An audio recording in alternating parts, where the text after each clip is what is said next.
We are now going to be joined from the White House by the Honorable Brett McGurk, who is the US National Security Council's coordinator for the Middle East and North Africa. Previously, Mr. McGurk served as Special Presidential Envoy for the Global Coalition to Defeat ISIS and at the US Department of State. Many people in Kurdistan and Iraq know Brett very well. He is a frequent visitor, and it's a great honor, Brett, to see you today. Over to you now. Well, Bayan, thank you so much. It's just such a tremendous honor to be here. And everybody on screen, Kak Masood, Secretary Baker, distinguished guests, it's just a remarkable guest list. I just feel so honored to see so many friends, colleagues, important partners of the long historic relationship between the United States and the Kurdish people in northern Iraq. You have a lot of friends here in the new White House and throughout the Biden administration, a lot of old friends who I think look very much forward. We've been connecting on the phone and through video conferences through this time of COVID, but I think very soon we look forward to very re-engaging face-to-face. And of course, on behalf of President Biden, who has such a long and personal history with Iraq and the Kurdish people, I want to express my strong support for the enduring relationship with the Kurdistan regional government and my gratitude for the Kurdish and American heroes who made Operation Provide Comfort possible. Operation Provide Comfort, one of the largest humanitarian operations in the world, is an important reminder of what we can achieve when we put the bonds of humanity at the forefront of our foreign policy and lead with our values. It's very much a theme here in the Biden administration. The Iraqi Kurdish people endured untold atrocities and deprivation, and yet always emerged as a symbol of hope. Your heroism and perseverance through adversity is something I've always deeply admired and, of course, have experienced firsthand through some very difficult moments. 30 years after that operation, what began as a humanitarian mission is now a true strategic partnership. What the Iraqi Kurdish people built from the ashes of tyranny has inspired a generation of young people in the Middle East, as we just heard from Secretary Baker. So we're honored to be your partners, not just in security cooperation, but also in building a more prosperous, democratic, and bright future for the Kurdistan region as a whole. And again, I think for everybody, I just want to thank you so much for inviting me here. And on behalf of President Biden and the Biden administration, we're honored to be your partners, and I look forward to seeing you all again face-to-face, hopefully very soon.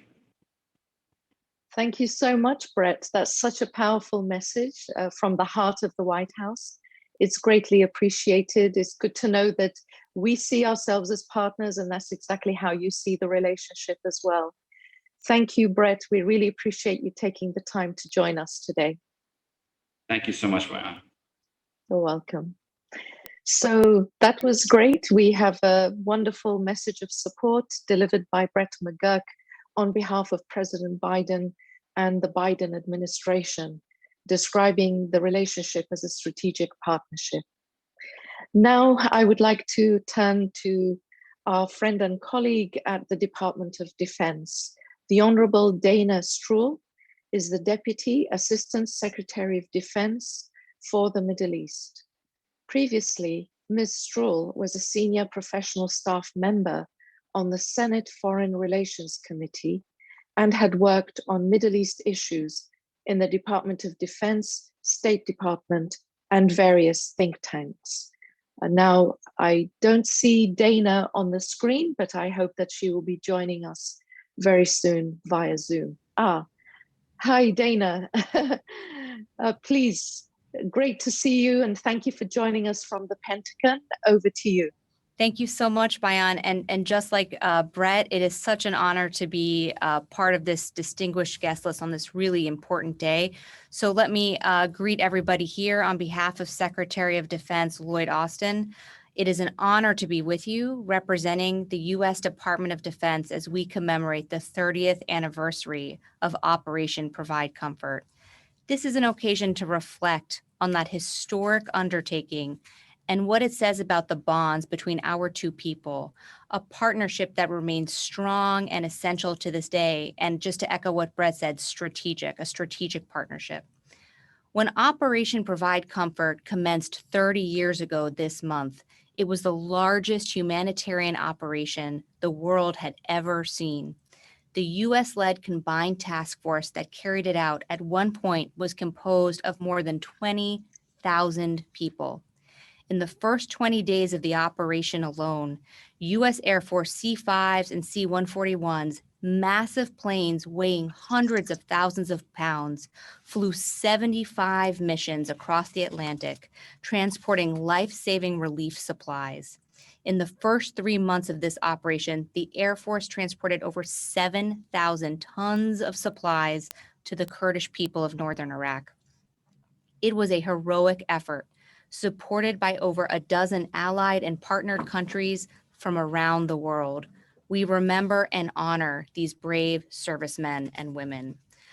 But it was also, at its heart, a response to the heroism of the Iraqi Kurdish people, a recognition of the immense courage of the Kurdish people in rising up against Saddam Hussein's tyranny, and the immense hardship endured by hundreds of thousands forced to take shelter on frigid mountains in an attempt to protect their loved ones from his brutal response.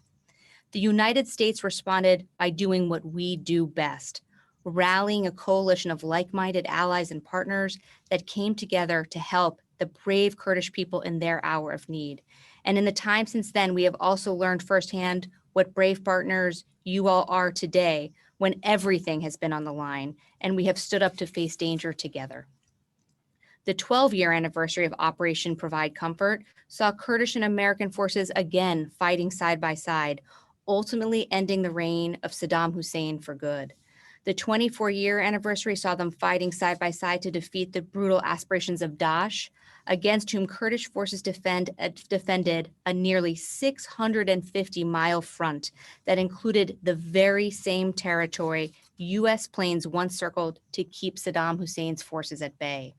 And now, 3 decades after that operation, the bond forged between our peoples remains, and the partnership between our armed forces is stronger than ever.